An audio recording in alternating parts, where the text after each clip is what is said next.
yung katotohanan. Nako po. Ito na, mga kababayan, dito tayo kay Cheese Escuders. Ang huling topic natin kay Cheese Escuders.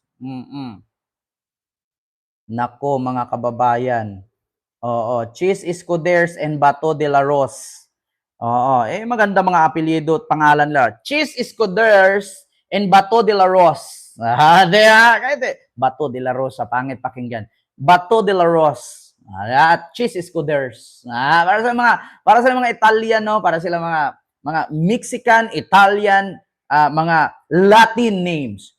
Escuders and Bato de la Ros. Bonjour. Ito na. Hindi papayagan ng mataas na kapulungan ng Kongreso na arestuhin si Senator Ronald Bato de la Rosa sa loob ng Senado. Ma'am Daddy Paul, salamat. Senate President Francis Escudero, puprotektahan nila ang senador hanggang makakuha ng legal remedies na karapat-dapat sa kanya. Hindi para sa akin na pigilan si Senator Bato na magtungo dito, desisyon niya yun. Pero ang hangganan siguro noon ay hanggang makakuha at klaro na kung anong magiging pasya ng korte kaugnay sa kanyang pag-avail. Sabi ni Cheese Escudero dati, nung nakaraan, bawal hulihin si Bato habang nasa sesyon kasi kabastusan daw yon. Ang sabi ko nga, edi antayin natin matapos ang sesyon. Siyempre, dalawa lang naman pinto ng Senado sa likod at sa harap. So, abangan siya doon. Hindi naman po pwede sa taas siya lilipad. May hilipad doon. Meron din sa taas. Abangan din siya doon.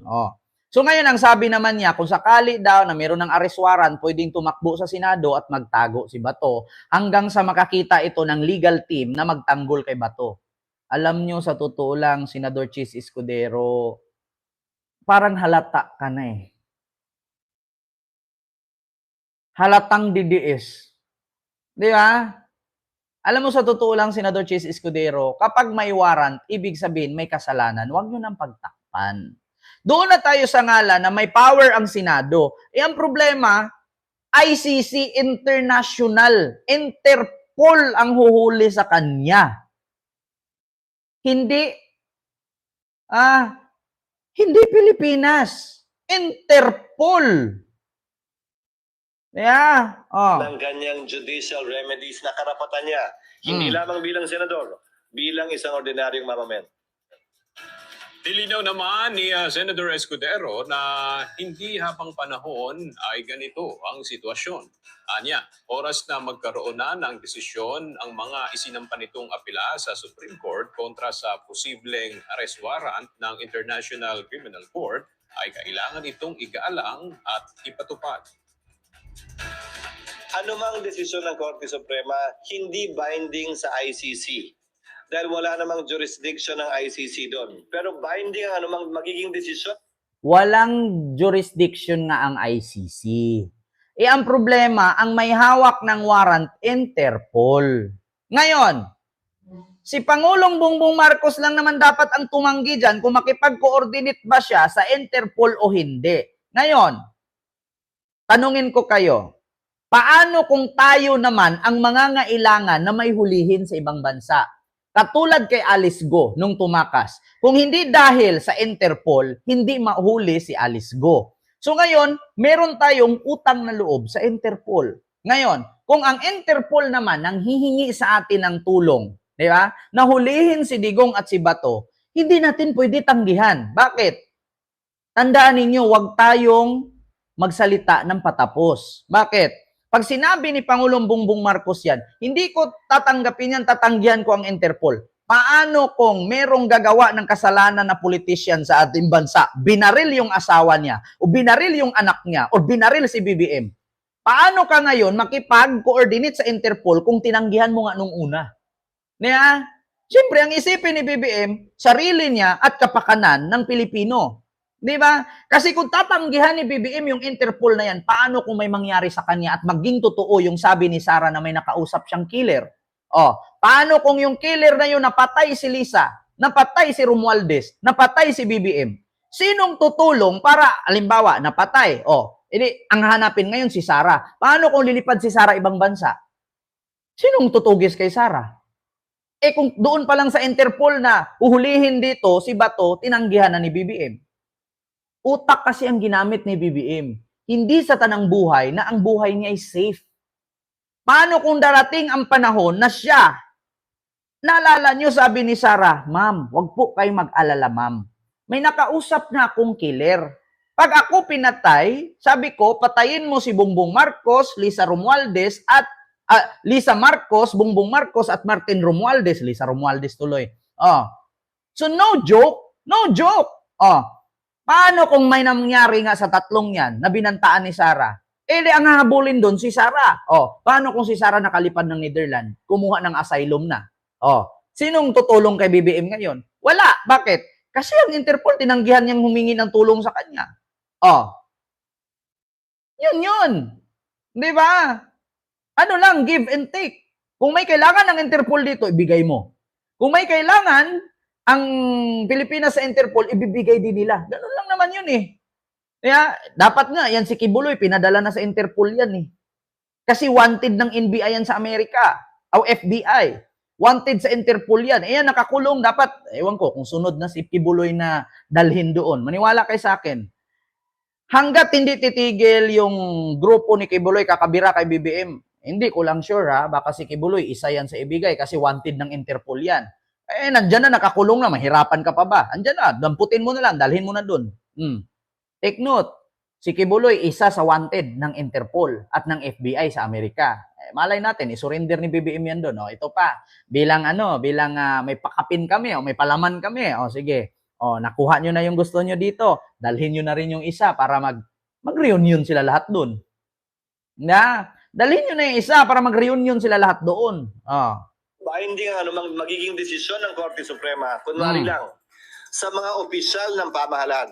So kung mangyayari yon, ang gagawin ng Korte, pag-uutos sa pamahalaan, na gumawa ng mga hakbang para may sakatuparan yon sa pamamagitan ng pag-intervene halimbawa sa ICC, pero sa dulo, desisyon pa rin ng ICC yon. Dahil anumang desisyon ng Korte Suprema, binding lamang sa mga opisyal ng pamahalaan at mga Pilipino at sa Pilipinas. Sabi ni Jose Basa, isipin mo, 2028 baka humingi ka ng suporta. Mga Pilipino, hindi kaya mag-isip din ang pinaklawang ingat. Sabi ni Jose Basa. Ano daw, hihingi ng suporta. Alam mo, sa totoo lang, kung ang gusto mong iparating, Sir Jose Basa, ay si Sara makakatakbo sa 2028 bilang presidente, Sir. Malabo pa sa tubig kanal at malinaw pa sa sikat ng araw na nag-reflect sa noo ni Bato, si Sara ngayon may kinakaharap na impeachment complaint. Come to Alibaba.com, check out the top rankings, enjoy fast dispatch and low MOQ on-time delivery guarantee.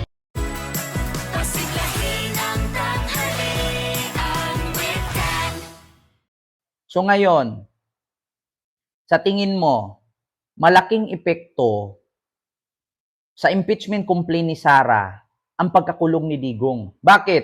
Isa lang naman isipin ng mga senador yan. Sa mga senador na pinapahiya ni Digong at minamaliit ni Digong, isa na si Risa Hontiveros doon. Pinapahiya ni Digong yan. Wala kang alam, hindi ka abogado. Isa yun sa papayag na ma-impeach si Sara. Tandaan ninyo, halos lahat ng liberal na senador ayaw kay Sara. 110%. Ilan ang liberal senador dyan? Marami. Ilan ang senador ni BBM ngayon na senador dati? Na tumatakbo ngayon, na nakay BBM ngayon. Huwag mong sabihin na hindi sila pipirma doon. Hanay ni BBM, tapos umayaw sila. Hindi sila iboboto ng supporter ni BBM ngayon. Malaking impact sa impeachment ni Sara ang pagkakulong ni Digong ngayon. Bakit? Yung mga senador na pinagbabastos ni Digong noon, maghihiganti yan. Parang ako lang yan noon eh. Sabi ko, ma'am, sa teacher ko. Sabi ng teacher ko, alam mo ba yung grado mo nasa dulo ng ballpen ko lang? Sabi ko sa kanya, di ma'am, wala palang saysay ang pag-aral ko dito at pag kung ano-anong ginagawa ko dito kasi nasa dulo lang ng ballpen mo. Sinagot ko yung teacher ko. Kung ewan ko kung buhay pa ngayon. Sabi ko sa teacher ko, ma'am, alam mo ba na ang sahod mo nasa amin lang? Pag hindi kami papasok, wala kang sahod. Hindi na siya nagsalita. Di ba? Kasi yan kadalasan sinasabi ng teacher, hindi ko naman nila lahat. Alam mo ba na ang grado mo nasa dulo ng ballpen ko lang? Sinagot ko siya, alam mo ba ma'am? Wala kang bigas, wala kang sasahurin kung hindi kami papasok. Yun lang. Ganon yan mangyari. Alam nyo ba, wala na si Digong? Kaya nang maghiganti ng mga senador. Ano pa power ni Sara kung mismong tatay niya wala na? Kinakatakutan lang si Digong noon kasi presidente, fiscal, mayor, maraming experience at maraming guns. Ngayon nakulong si Digong, sa tingin ninyo, matatakot pa sila kay Sara? Kung kaya mong patumbahin ang higante, paano pa si Dagul? Hindi kaya ni Sara ang kaya ni Digong. Pinilit kasi ni Sara na maging si Digong, pero hindi kaya ni Sara. Maniwala kayo sa akin. Noon pa man, matigas na ang ulo niyan. Hindi na magkakasundo yung mga magkakapatid. Tignan nyo, dahil sa desisyon ng isang anak, sabi ni Sian Gasa, dahil sa desisyon ng anak na pauwiin ang tatay, na sinabihan na nga ng mga lawyers, huwag kang umuwi, kaya aarestuhin ka. Pwede ka namang manatili sa Hong Kong, pwede ka magpa-asylum sa China, doon ka na tumira, para hindi ka mahuli. Pero hindi ka na nga makauwi ng Pilipinas kasi may kaso ka. Para kang si Juma Season. Ang ginawa, umuwi ka pa. Umuwi ka. Magmukha tayong talunan at hindi tayo paniniwalaan na nakasuporta sa atin kung hindi ka uuwi. At hindi tayo mananalo ang mga manok natin sa 2025 election at sa 2028 election kung ganyan ang gagawin mo. Ayun, sinunod ng ama ang anak, ay nakulong. Maling desisyon. Palpak na nung una, palpak pa rin ngayon. Anong sabi ni Digong? Inday, mag-resign ka na lang kasi hanggat nandyan ka, pag-iinitan ka nila. Mag-resign ka na lang. Dadamay dito. Ito mga kababayan, sa lahat ng binibigkas ni Attorney Dan De Leon dyan, no? Sara Duterte posibilidad na kasali sa arestuhin ng ICC next week. Di ko lang alam bago ko ipagpatuloy dito na wala ng pag-asang makalabas si Duterte, no? Ay gusto ko lang i-share na isa ba si Sara Duterte sa may warrant of arrest ng ICC ngayong next week? Kasi meron kasing nakalagay dito sa ICC page na meron silang aarestuhin sa Pilipinas na mga co-accuser ni dating Pangulong Duterte at siyam pa katao ang co-accuser ni Digong na aarestuhin. So isa ba si Sara Duterte doon? Hoy! Sa mga pinangalanan dito ni Attorney Dan De Leon, mga kababayan, ayun na yun, mga tinatanong ni Christian Isgira, si Bongo, si Garma, si Albayalde, kung pwede ba, mga makakasali ba yan, ito si Cayetano, mga ganyan, kasi mga kasama yan sila tapos si Aguirre, kung pwede ba daw ganyan-ganyan. So sabi nga dito ni Dan De Leon, ni attorney, sabi niya, si Bato, number 1 na yan. So meron pang iba, si Bato daw, si Albayalde, so hindi daw niya sasabihin yung iba. So co-accuse. So, co-accuser. Hindi na accuse, accuser. So, yun ang sabi. So, mga kababayan, so isa nga ba si Sara Duterte sa kasali dyan? Di ba? Magsasama talaga sila, mga kababayan. Magsama-sama sila doon sa loob ng ICC, mga kababayan. Sa loob ng ICC, magsama-sama sila doon. Kaya, mga kababayan, ako na nagsabi sa inyo, abang-abang na lang po tayo kasi according dito sa page ng ICC, no? Wait lang, hanapin ko dito Merong nakalagay na redacted sa page. So, wait lang mga kababayan, hahanapin natin dito. Siyam na iba pa aarestuhin restuhin ng ICC. Ito na. Pakinggan natin Ito. Ang tinukoy na Siyam na personalidad na hindi mo na pinangalanan ang tinukoy na co-perpetrator ni dating Pangulong Rodrigo Duterte sa isa na publikong application for warrant sa International Criminal Court. Ipinaliwanag naman ng abogado ng mga biktima ng umano'y extrajudicial killings kung bakit iilang kaso lamang ang gagamitin sa paglilitis ngayong libo-libo nila ang napatay sa drug war. Balitang hatid ni Ian Cruz. Nako. Sa application para sa warrant of arrest ni dating Pangulong Rodrigo Duterte sa International Criminal Court tungkol kay Duterte, may siyam na pangalang tinukoy bilang mga co-perpetrator o kapwa sa So mga kababayan, ayan po, ipakita ko sa inyo. Ayan. Basahin nyo kahit baliktad, screenshot nyo na lang po. Nakalagay dito ha, basahin ko.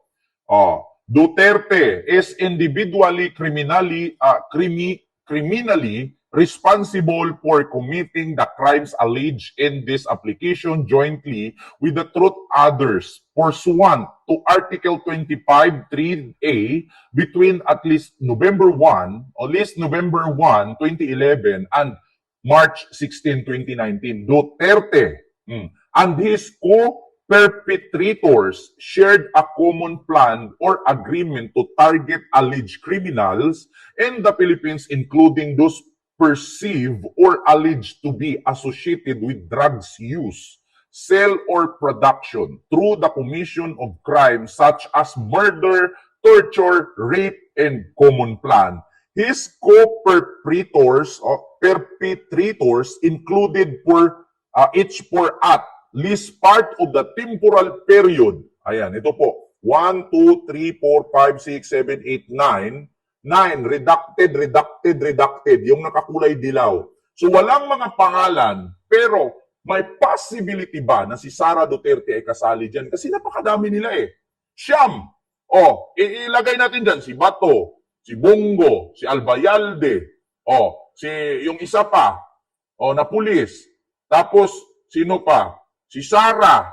Kasi siyam to, may apat pa. Bukod sa kanilang pinangalanan ko, may apat pa. So hindi natin alam kung sino-sino, pero may possibility ba, nagtatanong lang, kung kasali ba si Sara dito.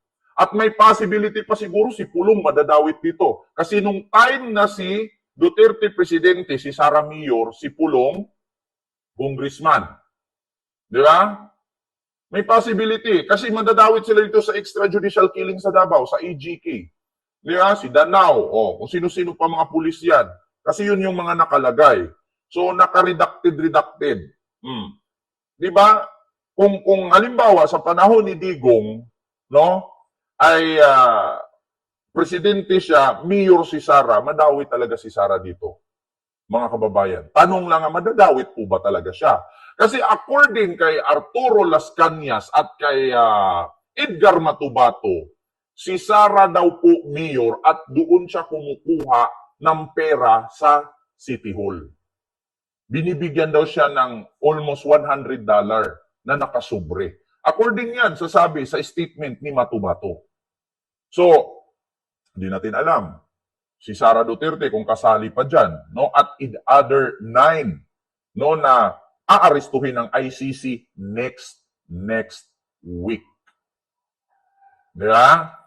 Naku, mga kababayan, delicates ito. Ako nagtatanong lang naman, mga kababayan, kung maaaring kasali ba, kasama ba? Pakinggan natin, tuloy natin.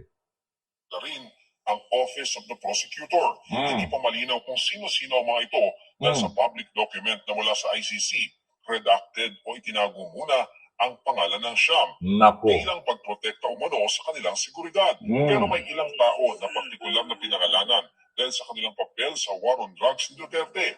Kasama riyan ang dating Davao City Police Chief na kalaunay naging unang PNP Chief ni Duterte at ngayon Senador na si Ronald Bato de la Rosa. Si de la Rosa ay tinukoy bilang lumikha ng Oplan Tokang na unang ipinatupad noon sa Davao. Pinangalanan din si dating Davao City Police Chief Vicente Danao na siya raw pinalit ni Duterte kay Dalawa De La na. Rosa. Sa background kay Duterte, binanggit din ng kanyang anak na si ngayon Vice President Sara Duterte na noong 2010 hanggang 2013 ay nagsilbing mayor ng Davao habang Patay. Kasali nga si Sara. According doon, si Bato, si Danao, at si Sara. Naku po. Rinig nyo naman sa balita. GMA News po ito. Ayun o, si Sarah yan. Yan yung nanuntok ng sheriff. Vice Mayor ang kanyang ama. Oh. Sa application for warrant, tinukoy ang mga uri ng ebidensyang ginamit. Kabilang siya ng witness statements, mga talumpati at public statement ni Duterte, kanyang mga kautusan at memoranda, mga dokumento mula sa PNP at ibang ahensya ng gobyerno, pati na ang mga drug watch list na nilikha ng mga otoridad. Tinukoy din ang mga pag-amin ni Duterte na may pinatay siyang 1,700 na tao noong mayor siya ng Davao. Nako. Nasangkot siya sa Davao Death Squad Nako. at pinondohan ng extrajudicial killings nung mayor Nako. pa siya ng lungsod. Nako. Pati na ang pagsabing ang tanging kasalanan lang niya ay extrajudicial killings. Nako. Kasalanan ko lang yung mga extrajudicial killing. O ilamin yan. Hindi na mga sinabi ni Duterte noong kanyang inaugurasyon Oo. na bantang pagpatay sa mga sangkot sa illegal na droga. O hindi mo pwede gawing joke yan. Iba ang batas doon once na lumabas sa bunganga mo yun at inamin mo yun. Tsaka tanong ko lang mga kababayan, napaka-imposibleng hindi ito nalikom ni Senador Antonio Trillanes at ni Laila de Lima. Napaka-imposible. Nakasave na to lahat. Maniwala kay sa akin, mga kababayan. Hindi mo pwedeng sabihin, oh, yan si Bato, nakita niyo, miyembro ng death squad yan. Sabi niya sa kongreso yan. Oh, wala akong pera. Mahal ang pamasahe sa eroplano papunta ng Kongres. Kasi umaasa lang ako sa aking retirement pay. Do you think I can't accumulate even 5 million? Sir, bago ko pirmahan yung waiver ni Trillanes, sampalin ko muna siya sa publiko. Lo. Yan, aralan niyo yun. Sinabi niya, hindi lahat ng statement ni Digong ay gawin nating katatawanan. Kasi iba ang batas doon at sa Pilipinas. Dito sa Pilipinas, pwede nating gawin at sabihin mind conditioning. Yung mga sinasabi ni Digong, ay puro joke lang yan. Hindi ka panipaniwala yan. Ganyan naman si Digong. Katulad yan sa ginawa ni Hanilit nung paiyak-iyak siya. Hindi, kunwari lang yan. Kunwari galit siya pero hindi niya ginagawa yan. Never humawak ng baril yan. Never nakapatay yan.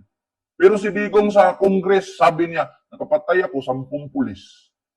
Pinatay ko nga sa extrajudicial killing, 1,000. Ano nga nang iyak-iyak ni Hanilit dyan na never nakapatay at never pumatay ang asawa niya. Si Digong mismo, inamin niya yan.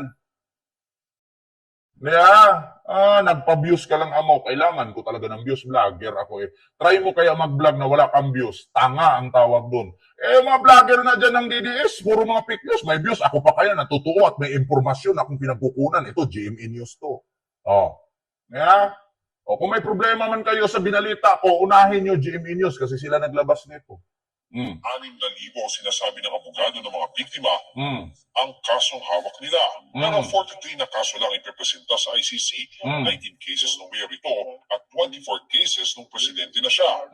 Pinili raw nila yung emblematic cases o yung mga symbolic para ipakita ang war on drugs. It's almost impossible to present all of the 6,000 deaths that were admitted during police operations. And it's also almost impossible to present all the 15,000 to 30,000 deaths according to CSOs. That's why the Yes po, ma'am. GMA News po. Secretarial discretion. Ang title po, siyam na personalidad. 9 tapos na personalidad. Ang huhulihin ng ICC next week. Hindi ko alam, baka ngayon meron na ha. Sabihin na naman ng DDS to. Fake news yan. Walang warrant. Ayaw ko pangunahan. Baka mahuli at makapagtago pa. Shows these emblematic events or murders. Ian Cruz nagbabalita para sa GMA Integrated News. Di ba? GMA Integrated News yun ha. Naku, mga kababayan, kasali pala ata si Inday dito. Paano yan? So mga kababayan, naku. At sa mga nabitin kanina na kung makakauwi pa ba si Duterte, makakalabas